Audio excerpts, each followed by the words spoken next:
I stand with Wednesday Wisdom, coming to you from my home library, where I proudly report that for the last 16 and a half years, I've read one book a week, which is my challenge to all of us.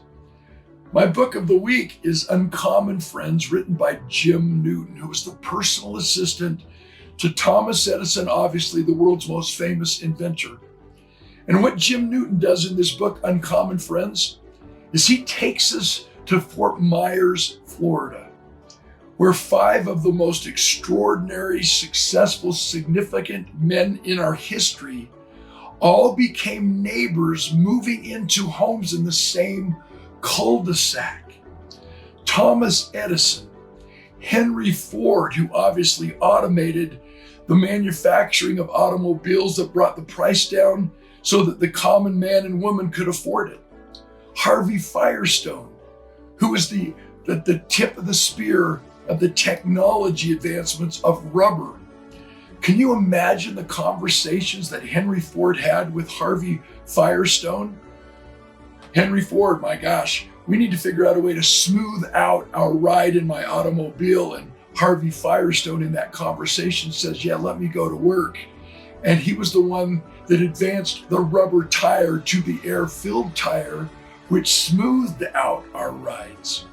Charles Lindbergh, the most famous aviator in the world, who was the first man to fly across the Atlantic Ocean, and Alexis, Carrel, a very famous French physician, Nobel Prize-winning doctor, who not only invented the suturing system for vascular surgery, but he teamed up with Charles Lindbergh. Can you imagine their conversations?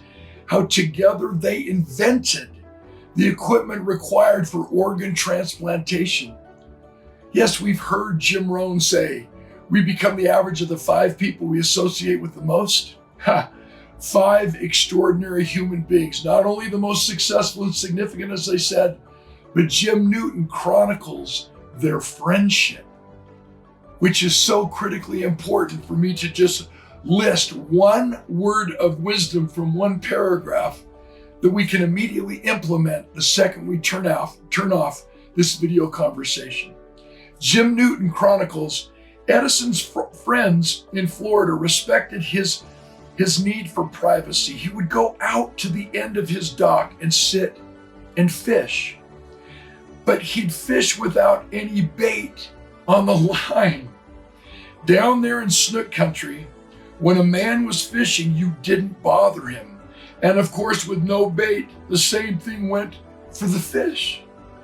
They didn't bother him either. Edison was not interested in catching fish. He was after time to think. He used to say that we human beings use only 10% of our mental capacities. He also said that there was no limit to how far most men would go to avoid the real labor of thinking. Bottom line, are you carving out enough quiet time just for you, not to rearrange your prejudices, but to truly think? And then understanding that Uncommon Friends truly was the very first mastermind in the history of the world. So the challenge, the wisdom, is to find 5 people who prove to us that if we're the smartest person in the room, we're in the wrong room, whom we can engage in conversations to take us to the next level, always reminding us that fishing really doesn't have anything to do with the fish.